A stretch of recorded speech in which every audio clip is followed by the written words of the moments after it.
The morning of June 1st, 1989, was fairly normal for Stephanie Isaacson. The 14-year-old woke up, got dressed, packed her school bag, and set out at about 6:30 a.m. for a walk to her Las Vegas high school, taking her usual shortcut through an empty sandlot. But she never made it beyond her detour. Investigators found Isaacson dead and bludgeoned by the sandlot. She had been sexually assaulted and strangled, police said. For 32 years, the case remained cold, despite failed attempts at matching the DNA found on Isaacson's shirt. That is until 2021, when a Texas lab offered to process a cold case with the Las Vegas Metropolitan Police Department using new technology. The test would be free, thanks to a donation from an anonymous benefactor. In January 2021, police sent the lab the remaining DNA from Isaacson's case, the equivalent of 15 human cells. The police department announced it had successfully identified the suspect using the technology, setting a record for the least amount of DNA used to solve a case. Police identified the killer as Darren Marchand, but there would be no arrest. Marchand died by suicide in 1995 at 29 years old. "I'm glad they found who murdered my daughter," Isaacson's mother, who was not named, wrote in a statement read, Wednesday by Las Vegas Metropolitan Police Department, Lieutenant Ray Spencer, at a news conference. "I never believed the case would be solved. Genome sequencing and genetic genealogy, the processes used to help identify Marchand, have assisted in successfully solving dozens of cold cases in recent years. The most high-profile was the 2018 identification of the Golden State Killer, who killed 12 people and raped 45 women across California between 1976 and 1986. In April 2019, investigators successfully employed the technology to solve the brutal 1972 murder of a 20-year-old woman in Washington state. The killer died by suicide in November before sentencing. And in March, Colorado investigators arrested a man who allegedly kidnapped, assaulted, and murdered 2 women in 1982. The case is ongoing. Isaacson's case goes back decades. On the morning of June 1st, 1989, the 14-year-old used her usual shortcut to get to El Dorado High School, police said. Isaacson's father grew concerned when she did not come home that afternoon. He contacted school officials to find out if they knew where his daughter was, but they said she wasn't at school that day, according to police. He then called Isaacson's friends, who also said they didn't see her that day. Soon after, Isaacson's father called police and reported her missing. What followed was an aggressive air and ground search, law enforcement said. At about 8:40 p.m., investigators spotted several of Isaacson's school books and belongings in a desert area near her home, police said. Search parties then began scoping out the area. They found the girl's body about 25 yards off the trail she normally took while walking to school. An autopsy found that Isaacson had significant blunt force trauma injuries and that she had been sexually assaulted, Spencer, the lieutenant with Las Vegas Metropolitan Police Department, said at the news conference. The Clark County Coroner's Office noted she died of strangulation. In the years since Isaacson's death, police said they identified several suspects. Investigators traveled to Washington State, Ohio, and Texas to follow up on leads. In 1998, the department's forensic laboratory attempted to test the evidence for DNA using now obsolete technology. It was unsuccessful, according to Kim Murga, the lab's director. It tried again in 2007 and successfully obtained a DNA profile from semen found on Isaacson's shirt. The team uploaded the DNA profile into an FBI database, but never received a match. November 2020, Othram, a genome sequencing lab specializing in assisting with cold cases, reached out to Murga's team and offered its services using its new technology. Someone had donated money to the lab specifically to help solve one cold case with the Las Vegas Metropolitan Police Department. Stephanie's case was chosen specifically because of the minimal amount of DNA evidence that was available, Spencer said. Over the course of 7 months, Othram worked to build a genetic profile from the DNA. The Othram genealogy team used the profile to develop investigative leads that were returned to Las Vegas Metropolitan Police Department, the Houston-based company said in a news release. Marchand had a criminal history in the Las Vegas area, Spencer said. He was arrested in 1986 at the age of 20 and charged with fatally strangling 24-year-old Nanette Vanderberg in her home. The case was ultimately dismissed for lack of evidence. Marchand killed himself 9 years later. DNA testing was not available when Vanderburg was killed, but police compared the DNA from her case with that found in Isaacson's case. It was a match according to a Las Vegas Metropolitan Police Department news release. There is no way to know if Marchand knew Isaacson. It appears to be a random attack while she was walking to school, Spencer said. Although the police department has finally solved Isaacson's case, her family is grappling with how to move on when no criminal action can be taken against the man responsible. It's good to have some closure, but there is no justice for Stephanie at all, Isaacson's mother wrote in her statement. We will never have complete closure because nothing will ever bring my daughter back to us.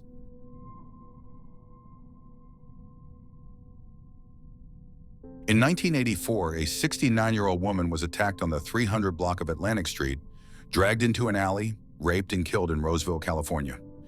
The 40-year-old cold case may have been cracked after a man was charged with homicide in June 2024. Madeline Garcia's brutal killing shocked Roseville residents in 1984. She was a beloved, eccentric figure known for riding around the city on a three-wheeled bike and handing out baked goods to neighbors near her Hill Street home. She was very kind-hearted, one neighbor stated at the time. She kept herself to herself except when she could do good. Madeline Garcia's parents immigrated to California from Spain when they were young. Madeline was born in Chico, though grew up partly in Rockland. The man she ultimately married, Frank Garcia, also came from a family of Spanish immigrants. As a young wife, Garcia spent years living in East Sacramento at a house on 32nd Street. She later moved to C Street. Garcia's granddaughters all remember her working at Midtown's Libby Canary. They even have a photograph of her walking a picket line during a strike there. Garcia eventually moved home to South Placer in the late 1970s. A week before her death, Garcia reportedly complained to her sister about a man who frightened her early one morning, near the location where she was later found dead on the morning of September 26, 1984. For decades, Madeline Garcia's granddaughters could only touch heirlooms from the past when reaching for the memory of a woman who was taken on that September morning. They have a Prohibition-era wedding portrait of Garcia as a young bride. They have the jazzy dress and feathered flapper cap she'd worn during nights on the town. They have the ornate society book tracing Garcia's family tree from California to Iberia. These things speak to a life that was real. For Roseville merchants, the woman those items once belonged to was an unconventional individualist, someone they referred to as the early riser or the can lady. But to those who were closest to her, those who still remain, she was Grandma Garcia, a Spanish-American homemaker who loved cooking, crafting, gardening, and putting a smile on the faces of neighborhood children. Terri McAdams is Garcia's oldest granddaughter. She was working for Sacramento City Unified School District on September 26, 1984, when her husband unexpectedly arrived at the office.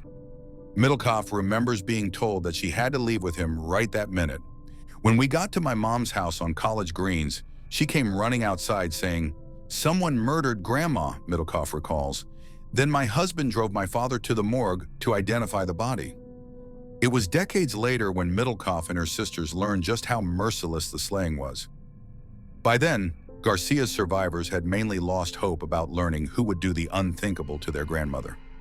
All that changed on the morning of June 27th, when Placer County investigators slapped handcuffs on 59-year-old Richard Raymond Moore. The man had been living in Southern California, but he was no stranger to Roseville.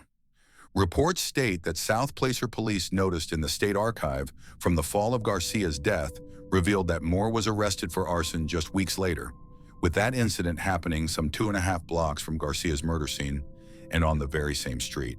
At the time of her killing, Garcia was a 69-year-old widow known for venturing through Roseville. On the morning that changed everything for McAdams and her sisters, a witness was coming down Atlantic Street and noticed Garcia laying on the ground, her body half concealed in an alcove behind the West House Hotel and Saloon. Approaching police found a scene of barbarity. Garcia had been killed by repeated blows, the force of which had sent her dentures rocketing away from where her body fell. Even officers who'd seen Garcia around Roseville before had trouble recognizing her, and she had been sexually assaulted. That was a question Roseville homicide detective James Fujitani was considering as he stood over Garcia's body. He and an evidence tech named Gary DeMille worked the crime scene exhaustively. Officers canvassed the downtown area, talking to men staying at the West House, as well as strangers in town hopping on and off trains. 5 days into the investigation, Fujitani had to pivot his efforts to a shocking double homicide on Oakland Avenue. The detective managed to get an arrest and conviction in those murders, but hopes of finding Garcia's assailant were starting to fade. Long after the case went cold and Fujitani retired, a noted homicide detective named Kurt Leatherman started pushing the investigation forward. Leatherman spent 10 years regularly aligning the evidence in Garcia's case with new forensic techniques and crime technology, while simultaneously zeroing in on and ultimately clearing a bevy of potential suspects. When Leatherman retired, the fattening case file that he'd built was handed to another accomplished detective, Mary Green. Between her time at the Roseville Police Department and a later promotion to head of investigations at Placer County DA's office, Green made sure that Garcia's cold case was not mothballed. The work by Fujitani, DeMille, Leatherman, Green, Harlan, Dutto, and others like DA investigator Ryan Ball all culminated in the arrest of Moore in Southern California. Investigators reportedly ran body fluids preserved from the crime scene through the familial DNA sifting method, the same sequencing technique that caught Joseph DeAngelo, Golden State Killer, as well as Roseville murderer Michael Green, whose unsolved crime had also dated back to 1984. DNA is what authorities said led them to Richard Moore. Richard was arrested on Thursday, June 27th, and booked into jail in connection with Garcia's killing. Neighbors who live by Moore in a quiet Echo Park neighborhood said they were in disbelief over the allegations, with many saying the man seemed friendly and helpful. Moore was transported back to Placer County, where he was charged with 1 count of murder, along with special allegations relating to kidnapping and rape.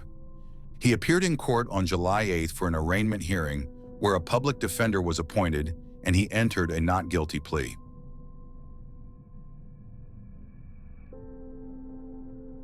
Terri McAdams, a 22-year-old University of Texas at Arlington student, was found beaten to death inside her fiancé's apartment on Valentine's Day 1985.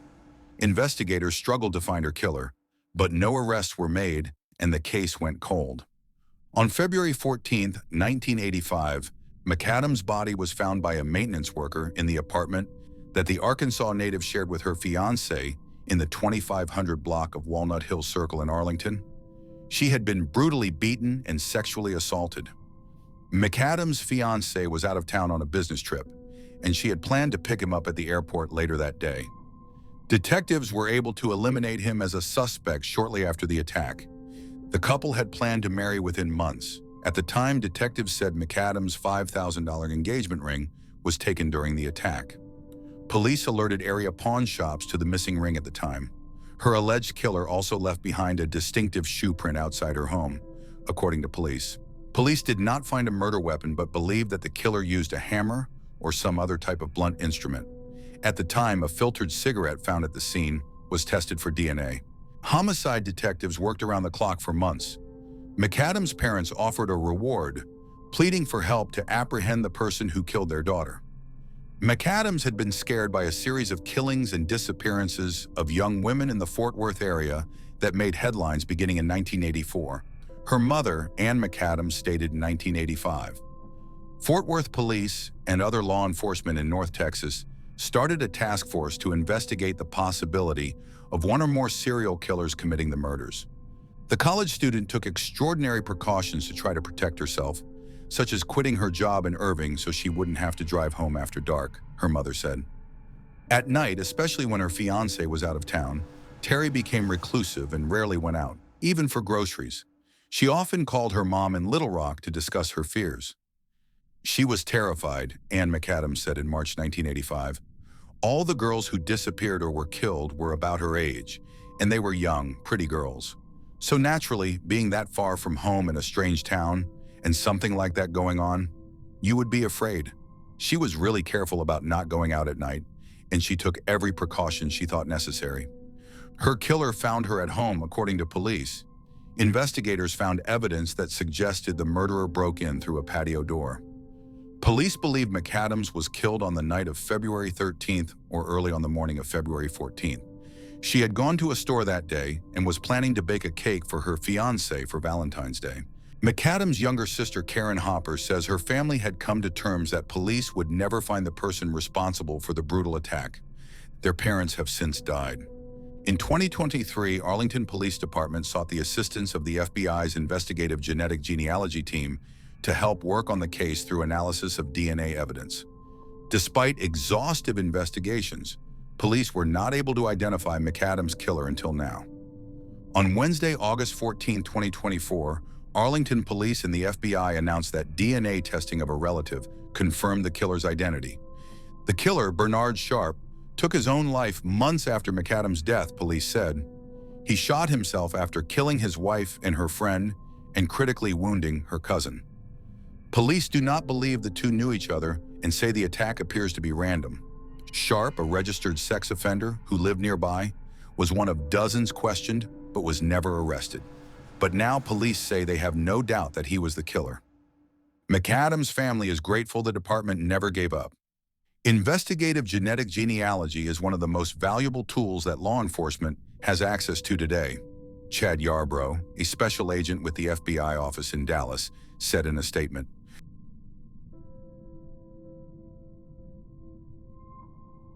The murder of a teenager in the city of Logan that remained a cold case for nearly 60 years has finally been solved.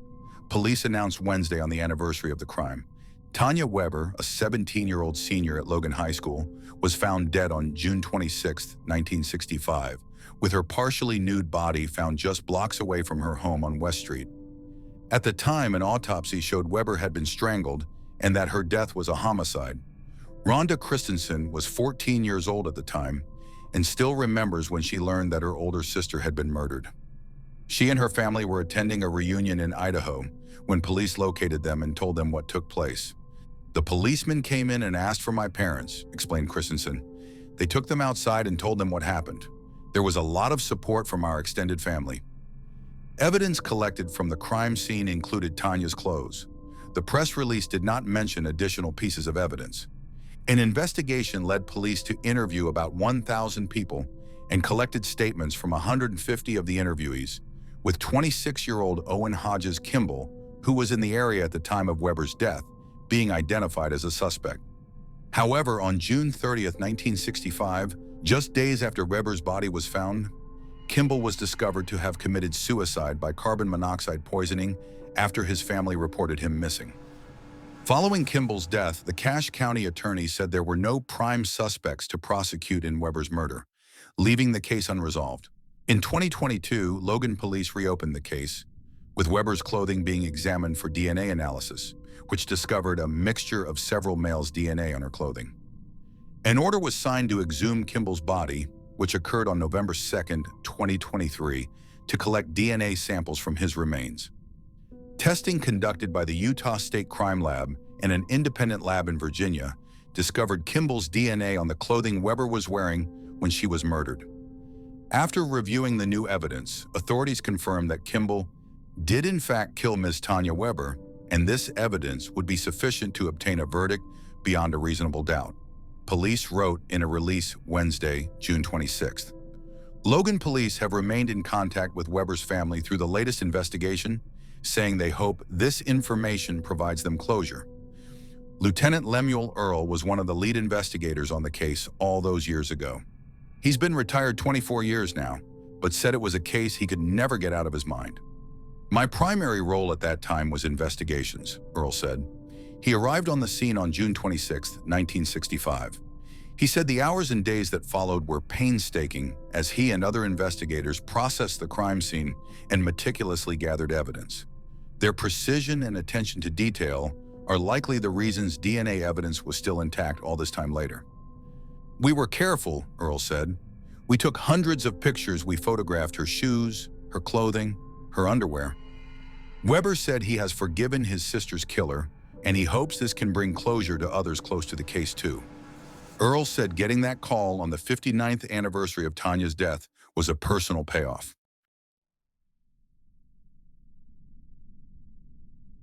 After more than 4 decades, police in Illinois have cracked a cold case involving the murder of a 19-year-old woman whose body was found in a river weeks after going missing. Kathy Halle left her home on Volks Court in North Aurora, Illinois, on March 29, 1979, to pick up her sister at the nearby Northgate Shopping Center. Her family would not see her again. Police initially investigated the case as a missing person, but 3 weeks later, on April 24, 1979, North Aurora police discovered her remains in the Fox River. After years of investigations, authorities determined there was not enough evidence to identify a suspect, and the case went cold. In 2019, police in nearby Lisle, Illinois, reopened the 1976 murder case of 16-year-old Pamela Moore and used DNA to link Lindell to the slaying Ryan Pete, a detective with the North Aurora Police Department said. In 2020, North Aurora detectives working on Halle's case met with Lisle investigators, and evidence was re-inspected and sent for additional testing, Pete said. While that DNA showed there was a mixture of two individuals, the DNA was too degraded for a working profile, Pete said. In 2022, the North Aurora police learned there was a box of evidence with Lindell's belongings at the police department in nearby Naperville, Illinois, and that evidence showed Lindell frequented the Northgate Shopping Center where Halle worked. Pete then looked into a new DNA tool, the MVAC DNA wet vacuum, which can help collect DNA from older cases. In June 2023, North Aurora police sent the evidence from Halle's case to DNA Labs International in Florida to be analyzed with the new MVAC tool. This August, police received a report from the lab showing that DNA approximately 9.4 trillion times more probable to have originated from Bruce Lindell was present on Kathy's clothing, Pete said. We are able to conclude Lindell was responsible for the death of Kathy Halle, Pete said, adding that police believe Halle was abducted from her apartment complex parking lot. Authorities did not provide her cause of death, but Kane County State's Attorney Jamie Mosser said that Halle's killing appeared similar to other abductions and killings linked to Lindell. Lindell has been connected to several other cases in this area from that time frame, Pete added. Lindell could be responsible for the murders of up to a dozen young women, according to reports. Lindell died in 1981 at the age of 29. He accidentally stabbed a major artery in his own leg and bled to death while he was attacking an 18-year-old man in Naperville. Had he not killed himself while in a murder, we would have authorized first-degree murder charges against Bruce Lindell, and we would have proceeded to trial for Halle's case, Kane County State's Attorney Jamie Mosser said. Halle's family said in a statement read on their behalf, "While revisiting this case has been incredibly difficult for our family, we're deeply grateful to finally have closure after 45 long years. Thanks to advancements in DNA technology and groundbreaking investigative tools, we're hopeful that other families won't have to endure the same pain and uncertainty that we faced for so many years."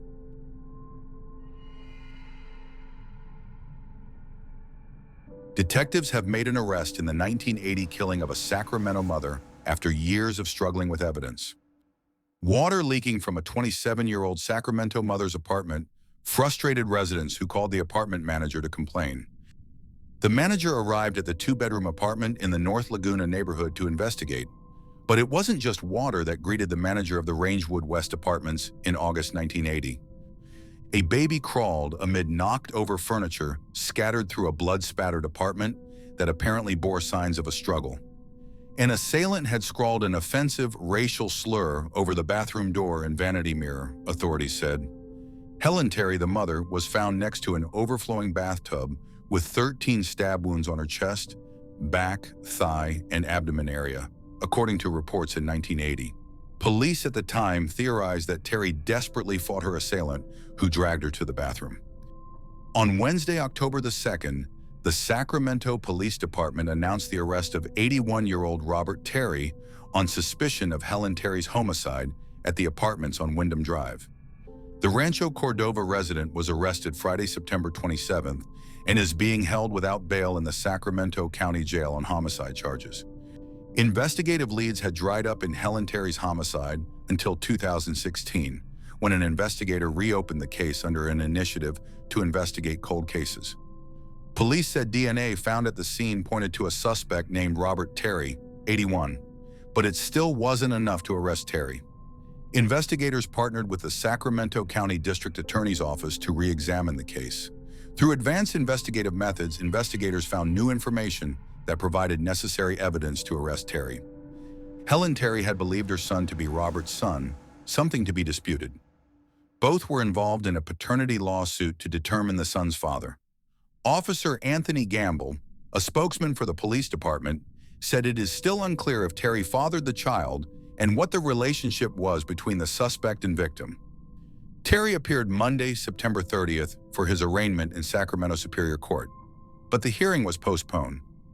Police said anyone with information regarding the investigation can call 916-808-5471 or Sacramento Valley Crime Stoppers at 916-443-4357. Callers can remain anonymous and may be eligible for a reward up to $1,000.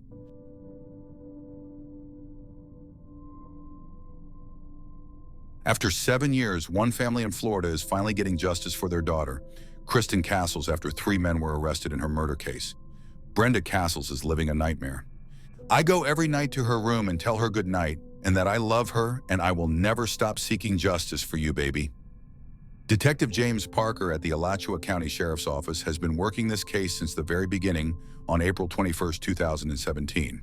It all started at a home on the outskirts of the small town of Hawthorne. Christin Cassels was killed just days before her 24th birthday. She and her boyfriend had returned from a day at the beach. They were outside the home where they were staying, off US 301, when a group of people approached. When Cassels tried to head back inside, the gunfire began. That is confirmed through multiple witnesses that there were multiple suspects involved, Parker stated. He tried to grab her and pull her in, but it was too late, Brenda Cassels said through tears. They started shooting. They shot my baby like she was some damn dog on the street. Christin Cassels was killed. Her boyfriend was not hurt.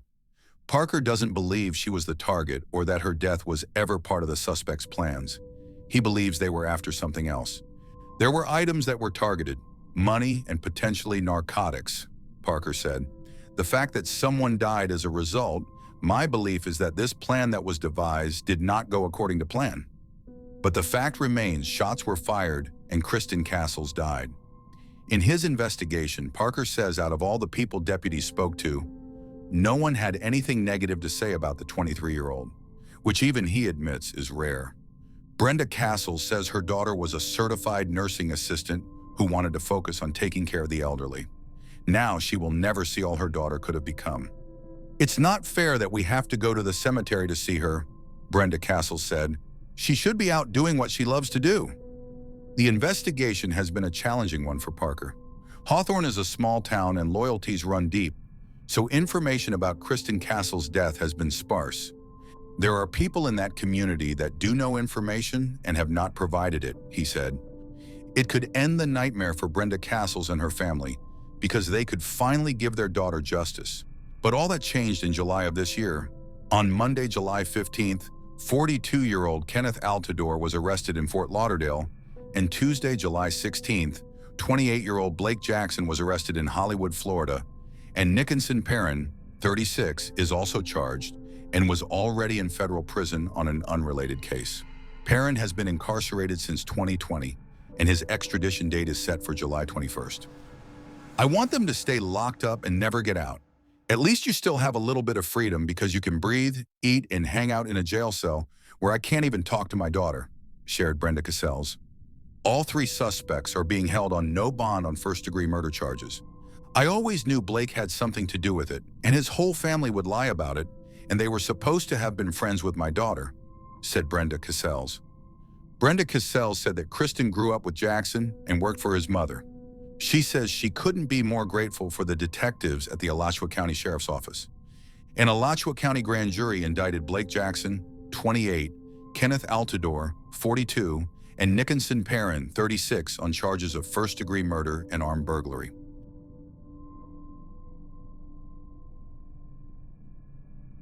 A pharmacist's stabbing death in her Walker County home almost 25 years ago has long remained an unsolved murder case.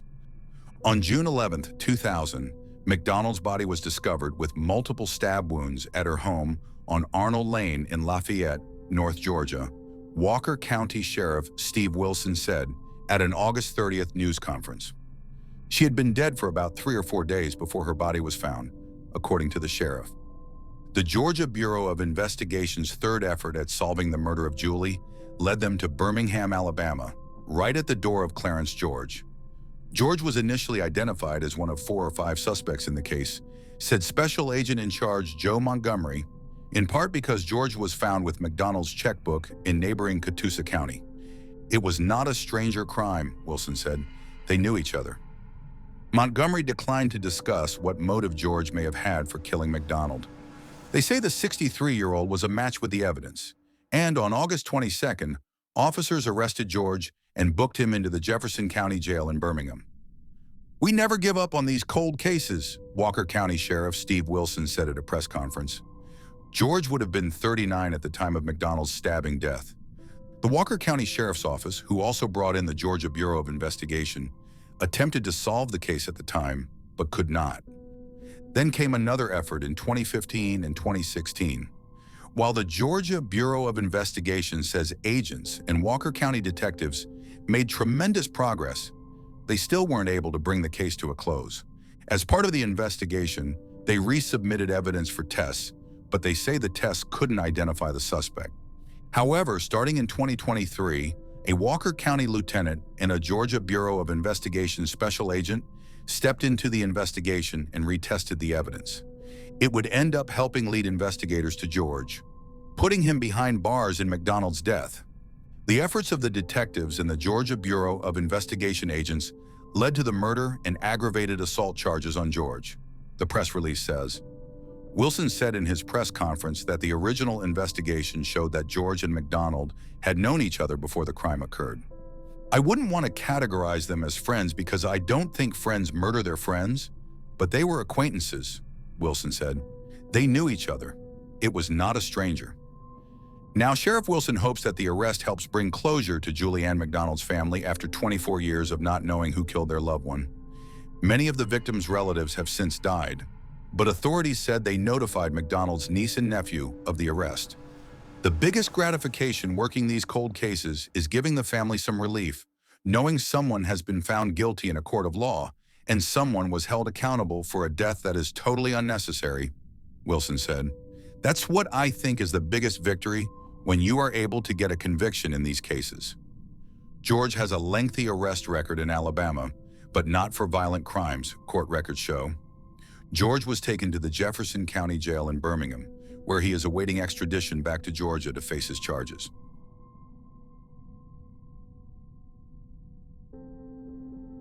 Kent police detectives used DNA genealogy comparisons and a discarded cigarette to find the man who killed Dorothy Silzel 44 years ago in Washington State at her Kent condo shortly after she ended her shift at a local pizza parlor shop where she worked on the weekends to supplement her income as a full-time training supervisor for Boeing.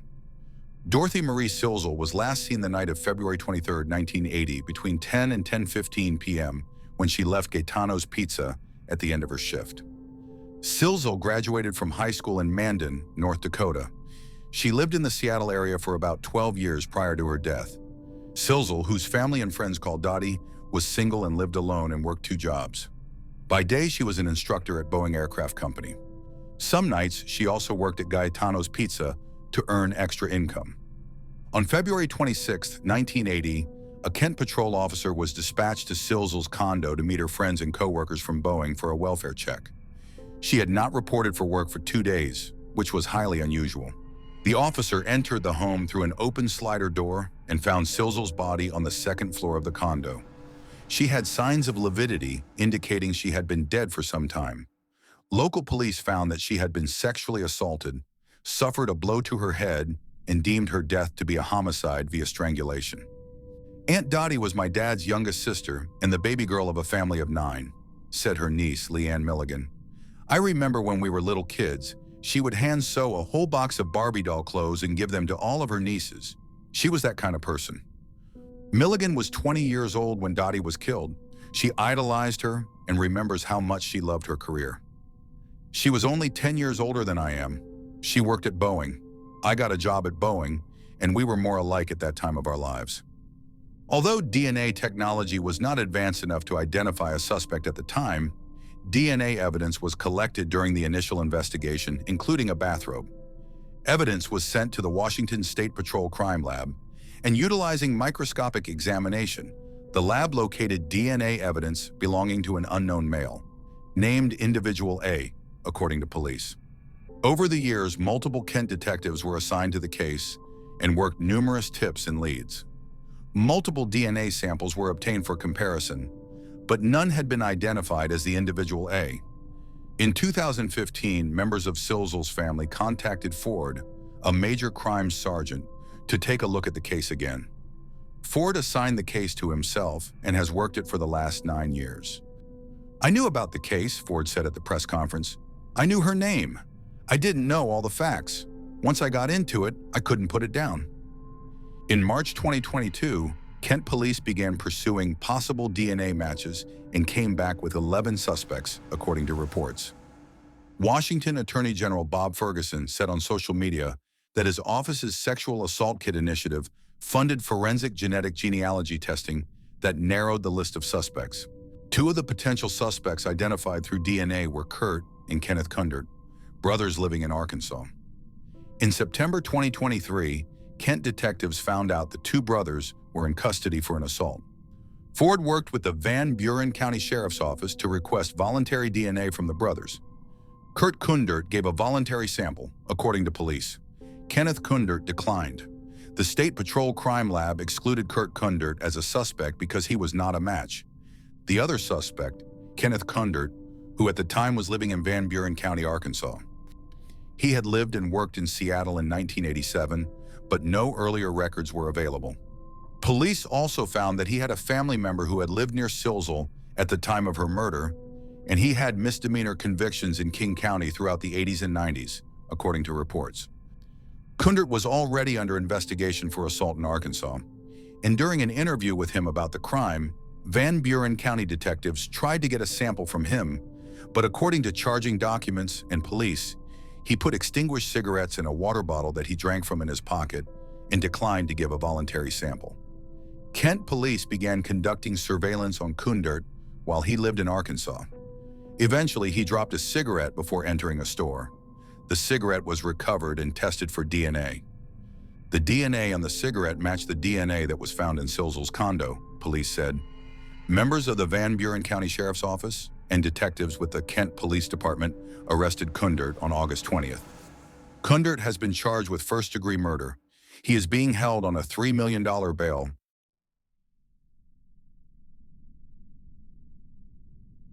"30 years after a mother was found strangled to death alongside a Las Vegas highway, police have finally identified the man they believe killed her. On August 27, 1994, 2 men were hiking on Lake Mead Boulevard when they discovered a woman's body placed in a washed area near the recreation area entrance.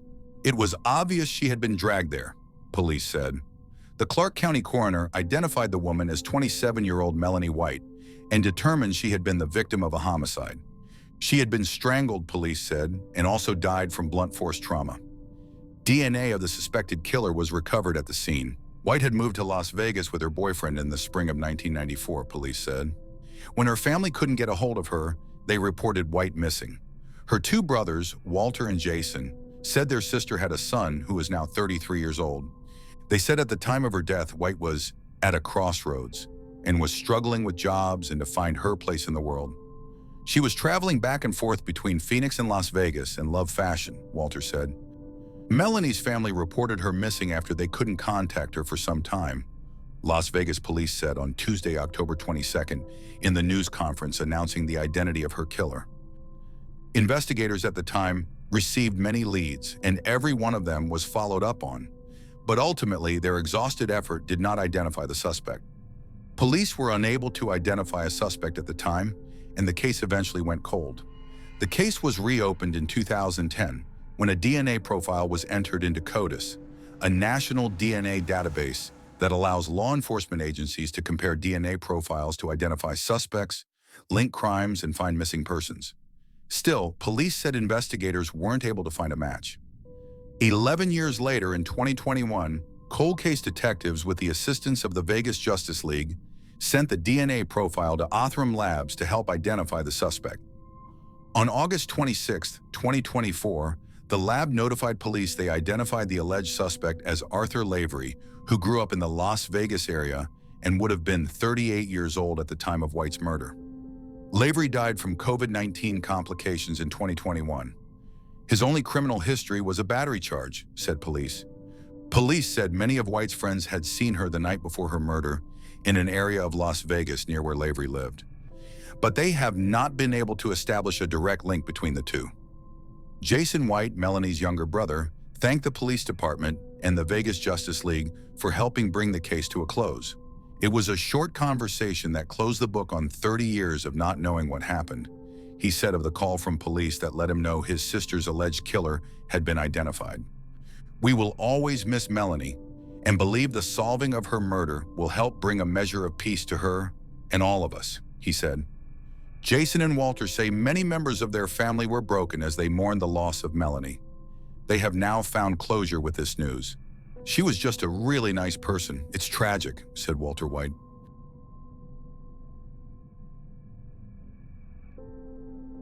Madison police officials contacted their Vernon County law enforcement counterparts after a patient in a Wisconsin hospital told his nurse that he killed a woman in 1985. A nurse at a local hospital contacted police to report that a patient told her he was the suspect in an unsolved murder case from nearly 40 years ago in another county. Terry Dolowy, a 24-year-old finance student at the University of Wisconsin, who disappeared from her home in La Crosse early on Valentine's Day 1985. Her decapitated body was found 4 days later in a culvert on Mohawk Valley Road in Vernon County. Investigators said a patient at Madison's Mendota Mental Health Center told a nurse he killed Dolowy. The nurse then reported the information to the Madison Police Department. Vernon County Sheriff's investigator Scott Bierkos stated he's been on the Dolowy homicide case for 25 years. Bierkos said the man who confided in the nurse was a former friend of Dolowy's fiancée. Authorities at the press conference stated that Michael Popp, 60, faces a charge of first-degree murder. He was 21 at the time of the alleged killing and is a Tama resident. He has worked as a truck driver. Authorities reported that Popp was arrested Monday, September 23, 2024, and is in custody at the Vernon County Jail. His bond was set Tuesday at $1 million. Officials explained that advancements in DNA technology throughout the last several decades helped contribute to identifying Popp as a suspect. They did note that they are not relying solely on DNA as evidence in the case. Dolowy's fiancé, Russell Lee, reported her missing, and authorities launched an investigation immediately. Vernon and La Crosse County officials noted she had left her purse at home, she did not have her car, and her dog was missing. When her body was found on February 18, 1985, officials reported her body was found decapitated and burned with the use of an accelerant. A pathologist collected DNA found in her body a day after she was found. Officials submitted the DNA for further testing on June 1, 2022, and linked Popp as a person of interest that September. Authorities conducted a DNA swab in January of 2023, and Popp was a match. In reviewing interviews conducted in March of 1985, authorities determined Popp and his girlfriend at the time knew Dolowy and her boyfriend. The report stated that they would go to pool tournaments together, oftentimes being partners, and Popp had visited Dolowy's boyfriend's home several times. Popp also lived near the mobile home park they lived at during the time she went missing. During an interview in 2022, Popp initially denied having a relationship with Dolowy. After the DNA swab came back, he allegedly claimed in March of 2023 that they had a brief affair. When asked why he didn't tell police that the first time, he stated that he didn't want to get in trouble because it was a serious case and he didn't want to be associated with it. When asked if he killed her, Popp denied it several times. If convicted, Popp faces a mandatory minimum sentence of life in prison. That's it for today's video. Thanks so much for watching. If you enjoyed it, don't forget to give it a thumbs up, subscribe if you haven't already, and hit the bell so you never miss an upload. If you have any thoughts, suggestions, or questions, drop them in the comments. I love hearing from you. Until next time, stay safe, and I'll see you in the next one.